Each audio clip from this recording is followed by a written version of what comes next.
քանի որ ես միշտ եղել եմ հայոց եկեղեցու կողքին ու հայ ժողովրդի կողքին,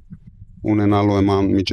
անմիջական մասնակցություն, եթե չհաջողվի քաղաքական գործիչներին, ուրեմն մենք էլ մեր ձևով ենք մասնակցելու։ Սամվել Կարապետյանի դեմ քրեական վարույթի հիմքում հունիսի 17-ի հարցազրույցն է։ Գործարարը մեղադրվում է իշխանությունը զավթելու հրապարակային կոչերի համար։ Մեղսագրվում է արարք, որը ենթադրում է հստակ իշխանության զավթման կոչ,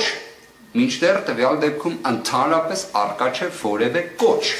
Այսինքն քրեական գործ կոչին վերաբերող կոչի բացակայության պայմաններում։ Սա իրավական աբսուրդ է։ Փաստաբան Վարդևանյանի խոսքով Կարապետյանի նկատմամբ իրականացվում է քաղաքական հետապնդում ու հաշվեհարդար կարծիք հայտնելու եւ մայրաթոռին պաշտպանելու համար։ Կալանավորման որոշումը բողոքարկելու համար վերաքննիչ ներկայացված դիմումը փաստաբանները հետ են վերցրել, քանի որ այն մակագրվել էր դատավոր Արմեն Դանիելյանին։ Որոշումը կանխատեսելի էր։ Արմեն Դանիելյանը կախվածություն ունի իր, այսպես ասած, կարիերայի աճի մեջ քաղաքացիական պայմանագիր խմբակցությունից։ Այն նույն քաղաքացիական պայմանագիր խմբակցությունից, որը գրեթե ամեն օր խոսում է Սամվել Կարապետյանի մասին։ Հիմա այդ պայմաններում ոնց ինքը կարող է անաչառ դիտորդի աչքերում ընկալվել անաչառ,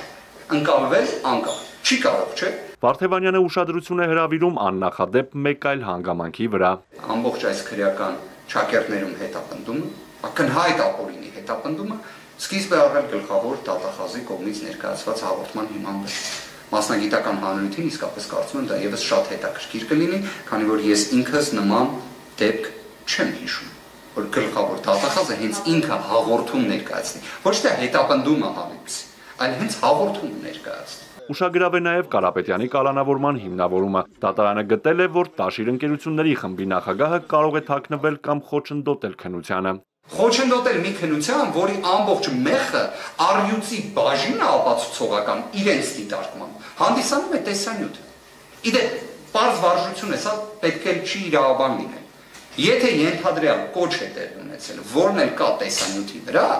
այդտեղ միակ քննչական գործողությունը, որ կատարում ես, այդ տեսանյութը ներբեռնում ես, զննում ես, դարձնում ես քրեական գործի անբաժանելի մաս, կարող ես մի հատ էլ կրիչի վրա տեղադրես, դնես չհրկիզվող պահարանում։ Քննիչը եւ դատարանը գտնում են, որ այդ տեսանյութին, որը զննվել է, չհրկիզվող պահարանում է գտնվում, կարելի է խոչընդոտել։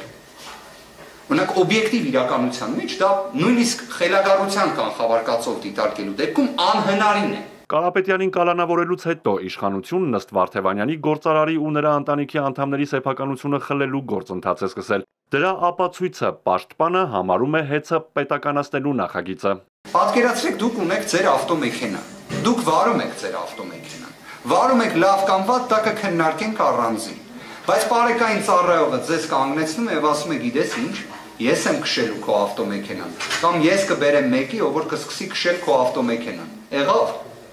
Այս նախագիծը դրա մասին է։ Այս ընթացքում քննչական կոմիտեն խուզարկություններ սկսել Տաշիր գրուպի գլխավոր գրասենյակում։ Տեղյակ չեմ, ոչինչ։ Իսկ ինչ քրեական վարույթներ կան նախաձեռնված։ Չգիտեմ խուզարկությունն թե ինչ է։ Ձեր չեն ծանոթել։ Փաստաբան եմ։ Ինձ կանչել են մասնակցեմ ինչ-որ վարույթային գործողության, ինչ չգիտեմ։ Քննչականից հայտնեցին, որ խուզարկությունը Սամվել Կարապետյանի վերաբերյալ կոմիտեում քննվող քրեական վարույթի հետ կապ չունի։ Տաշիր գրուպի գլխավոր գրասենյակում անհետաձգելի քննչական գործողություններն իրականացվում են առանձնապես խոշոր չափով փողերի լվացման եւ առանձնապես խոշոր չափով հարկերը, տուրքերը կամ այլ վճարները չվճարելու հատկանիշներով նախաձեռնված քրեական վարույթի նախաքննության ընթացքում։